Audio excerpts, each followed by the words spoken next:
In today's video, we will do an overview of the StackPro series startup procedure. Anderson offered two models of the StackPro, the 5400 that we have right behind me, and we also have the 7200. These self-loading bale carrier for square bale can handle 3x3, 3x4, 4x4 bale from 6 to 8 foot in length. So one of the first things you will have to set up on the StackPro series, no matter if it is a 5400 or the 7200, you're going to have to hook it up to the drawbar of your tractor. However, it might seem simple, but it is quite critical that you're doing the setting properly. So if you look at the operator's manual, what we want you to achieve is the middle of the drawbar to the ground should be about 22.5 inches, so roughly 55, 57 centimeter. And it is quite important. If after hooking it up to your tractor, the drawbar is not near 22.5 inch from the middle to the ground, then you will have to adjust the hitch. So there's several old pattern, and you can bolt the hitch on a higher or lower position in order to meet the target, which is 22.5 inch. If your hinge is set too low, what's going to happen when you will unload and stack the bale, the rear hand of the trailer is going to be sitting above the ground, and it will have a lot of negative weight on the drawbar. If you have a heavy tractor, it's not a big of a deal, but if you're running with a smaller tractor, it could be. It's not really nice. On the other hand, if your hitch is set too high off the ground, when you're going to be stacking bales and the platform is going to go straight up, the rear hand of the trailer is going to anchor the trailer to the ground, and you won't be able to move forward or backward with the tractor. So don't underestimate the position of the drawbar versus the ground. And if needed, you can change this hitch position higher or lower on that plate here to adjust it correctly. All the StackPro models that we offered in the StackPro series, they are all self-contained units. So they have their own oil reservoir that supply the oil to this variable pump right here. This pump will control 80 to 90% of all the hydraulic function of the machine. However, in order to be able to speed up the loading process, some hydraulic functions are directly hydraulically supplied from the tractor. So you're going to have a set of hose specifically dedicated to powering up the auxiliary valve, and it is mandatory for that auxiliary valve to have a pressure-free return to the tractor. So the oil must go back to the tractor tank without any restriction. If there is a restriction, the computer is going to warn you, you're going to receive an error code, and you have to fix that. So these are the main thing you have to look at. If your tractor is not equipped with a pressure-free return port, you have to know that every tractor could have that added on aftermarket. So if you contact your dealer, they will be able to assist you in getting this feature installed on your tractor. You will have also two other sets of hydraulic that you need to connect to the tractor. The first set basically will control the shifting of the loading arm from transport to working position. So this is directly controlled from the tractor. And the second set of hydraulic will be controlling the side gate that basically retain the bales once they are being loaded from the loading deck to the main dumping platform. They will secure the bale in position if you're working in hilly conditions, so the bales are not falling back to the front. So we're looking about 3 sets of hydraulic in totals. So 2 standard set of hydraulic and 1 set, as I said before, that we're only going to need the pressure, as the return need to go to that pressure-free return port. So before picking up your first bale, there is some few mechanical setting you need to do based on the width and the length of the square bale you're going to be picking up. So I'm going to first start with the setting you have to do according to the length of the bale. If you look at the operator's manual, and as I said before, you can handle bale from 6 to 8 foot in length, and therefore inside the grabber, we have what we call a depth control plate. So basically that control how deep the square bale will squeeze or get into the loading arm. And the purpose of that plate is basically to control how the bale is going to be centered when it's being dropped on the loading deck. So if this is not adjusted properly according to your bale length, you're going to end up with the belt being off center, which is going to create you problem during the transition from the loading deck to the main table, or even during unloading. So it is important to adjust that properly. So if you look at the operator's manual, they will tell you exactly which holes that plate should be installed to. There's basically two big pins that you need to remove at the bottom and the top. You're gonna take this one out. I already removed the bottom pin, and then you can basically adjust, slide it in all the way for the 8-foot long bell. So the bell is gonna sink a little bit deeper in it. If you do a bell that is shorter than 8 feet in length, then you're gonna have to extend that plate toward the front. So again, if you look at the operator's manual, it is really, really well explained. So that's the first setting you have to do based on the length. The second adjustment you will have to do according to the length of the bell, it will be to adjust the side gate that we call. There's one on each side, but they are both controlled from the same hydraulic outlet that we are connected previously right behind the tractor. So if you notice here, there is a gauge with some numbers right behind that show you how far out you need to stick to extend the side gate based on the length of the bells. So if you do a 6-foot long bell, you're gonna have to keep the side gate all the way in. And if you do an 8-foot long bell, the side gate is gonna have to be more open in order to let the bells going through. As I said before, it is critical that the bells is landed centered on the loading deck, and that is adjusted with a deck control plate. Once your bell is centered, if you look at the top of the side gate, we have those spring-loaded mechanism. They are designed to basically to catch and hold the bells while you're chasing the next one, even if you're working in hilly condition. So this is only to secure the bells. And as you're gonna push the bells, then the spring is gonna fold backward and let the next layers of bell getting loaded into the main dumping platform. StackPros are coming out of the factory already set up for picking up 4-foot wide bell. However, if you do bells that are more narrow, let's say 3 feet in width, you will have to also adjust mechanically the position of the mobile finger that we call. So right now as it is set for a 4-foot wide bell. If we need to grab a 3-foot wide bell, we're gonna have to basically move the complete assembly to the next hole, so the space between the finger is more tight and can squeeze a 3-foot bell. In order to do that, it's a 2-man operation. It doesn't take long, but it needs to be done.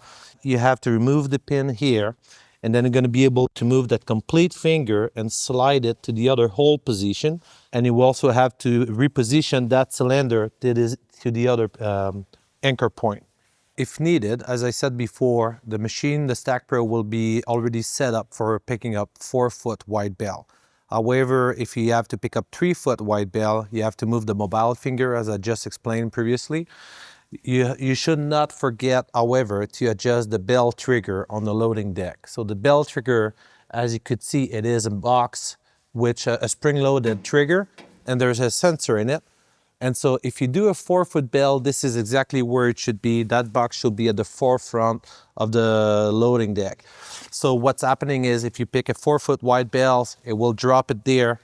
The 4-foot bell is gonna push down on that trigger, and that's gonna send the confirmation to the computer that the bell has been released. And then it will push the bell forward and make room for the second bell to be loaded after that. If you do a 3-foot wide bell, the 3-foot wide bell is gonna drop right before that trigger. And if you don't adjust it, then when the bell is gonna be pushed forward, you're gonna wreck that trigger away. So basically, in order to change that setting, you're gonna have to remove the bolts all around, and you're gonna have to switch that trigger box with the filler plate on the back and just swap these two around. So then your trigger is gonna be located here for the 3-foot wide bell. So it is really well explained in the operator's manual how to do this, but just be careful to not forget it if you're ever switching a bell width during the season. The Anderson StackPro series is a fully automated self-loading square bell chaser, and then it came with a nice touchscreen display that you're gonna have to go through the setting to make sure everything is right based on how many bells you want to carry per load and so on. So I'll explain that to you, but technically when you run and work in the field, you never have to touch it. You just drive around, and as soon as the StackPro will sense the bell into the loading arm, it will squeeze and load all automatic. So once you have all the power cable connected to the remote display, you're gonna find the switch along the wiring harness. You're gonna have to flick that up to power on the computer. So here's what the display looks like. So it is a touch screen as well as a button on the side of the display that you can use to navigate through it. So generally speaking, the interface is quite user-friendly. we're gonna find in the top left corner the loading, automatic loading function, the unloading, the manual mode. We're gonna go through the setting really quick. And then we have here the emergency button. And to finalize, then you're gonna have this button that basically fold the machine back into transport mode if you're downloading bales and you want to hit the road back to the farm. So if we go into the setting, the first setting we're gonna go through is the language. So there's 5 different languages available on the StackPro series. You got French, English, Spanish, Russian, and then German language. For the purpose of today, we're gonna stick to English. Then you have the display setting. So on the display setting, you can adjust the brightness. You can switch from imperial to metric. Why it is important? Because there is some pressure setting into the menu. So if you're running with imperial system, it's going to be written in PSI. If you're in metric, it's going to be bar pressure. And you can navigate from day mode to night mode. So the night mode basically allow you to work with the less brightness coming out of the screen, so less fatigue for the user. And at the bottom, you can change the date and time to match your time zone. So in order to do that, it's quite simple. You just have to click anywhere, and then you'll see the day is underscore, and then you can navigate sideways and change the date and time that you're at. Once you're done, you click here, and then you just register the new date. Right below the display setting, we have the diagnostic pages. So that's going to inform you about the status of all the sensor of the machine. When it's green, it means the sensor is technically reading steel, because the proximity sensor are designed to read the steel nearby. When they're red, it means the sensor is not stimulated. And we also have some analog input available in the corner, where we can see the millivoltage coming back from the sensor, for example, for the oil temperature and so on, and even the arm angle. So these are the first 2 settings we've been looking at. Before you go out in the field, we went through the mechanical setting earlier. Now it's time to tell the computer which bale you're going to be picking up. So you have to choose by width and height. So this is what the W and H stand for. So if you do a 3x4, technically 4 foot wide by 3 high, it's going to be this one over here, 48 inches by 36 or 120 by 90 centimeter. And the max, the digit appearing on the max column tell you how much bale maximum you can put on the trailer. So that's going to be 12 3x4.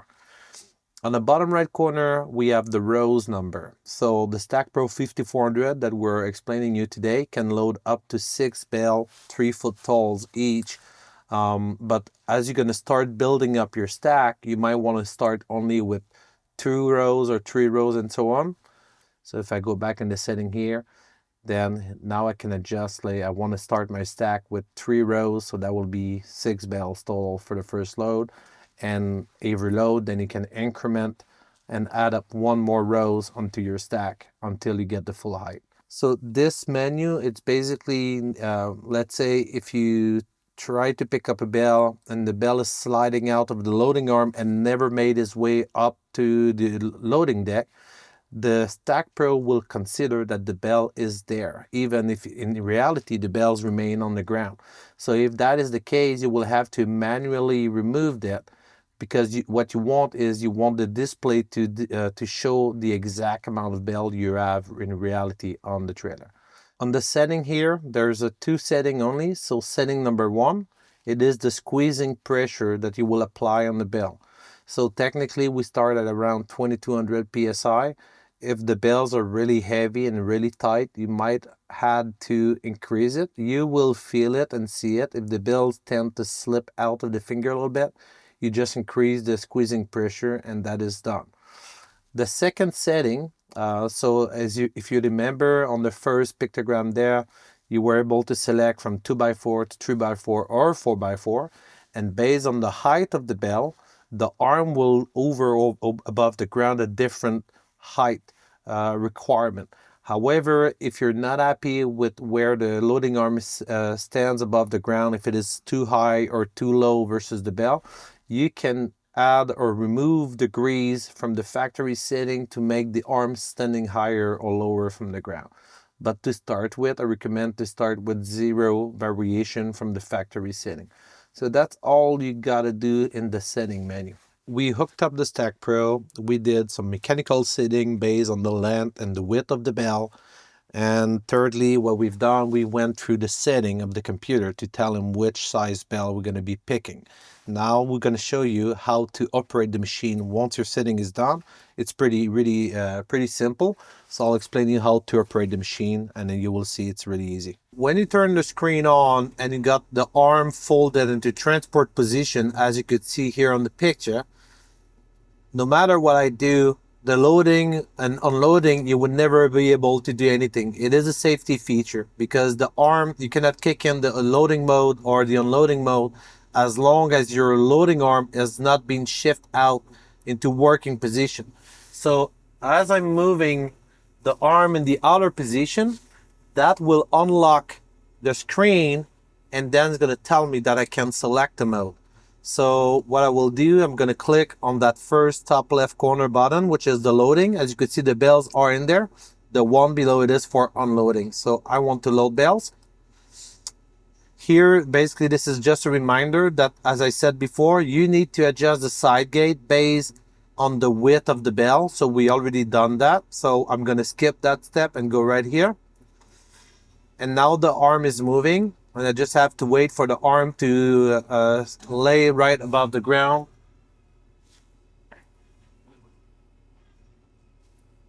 Right, the machine is now ready to fire. So before I go any deeper, you will see here at the bottom, row 4 out of 6. So that means I'm going to be loading only 8 bells. 2 rows side by side, 4 layers, that's going to be 8 bells. After 8 bells, the machine is going to fold into transport position.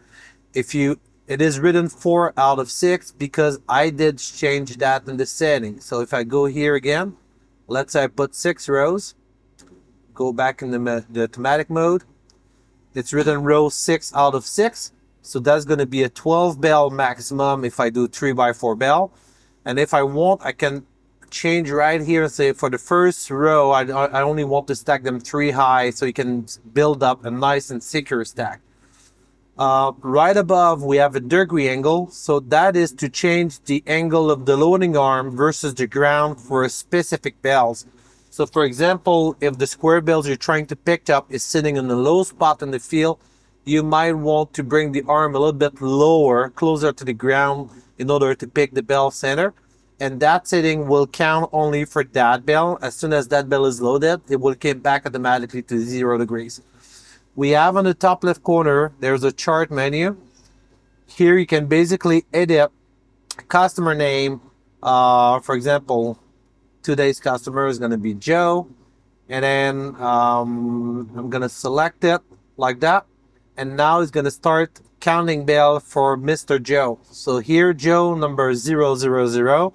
And every time I'm going to be picking up a bell, that's going to count how many bells I've done for that specific customer. And that's going to help me with invoicing and so on. As I said before, if you try to pick up a bells and the bell slipped out of the grabber because you did not put enough pressure or squeezing pressure, you have to rectify. So here there's a shortcut. You can click and you can add or remove bells directly from here. And when you click on the curve arrow, you're getting back to the home pages. So that's all you have to do. Technically, when the machine is ready to go, you don't play with the screen. You just drive, cruise around the fields. And when the bells touch that plate inside the squeezer that we adjust previously, it will load bell automatically onto it.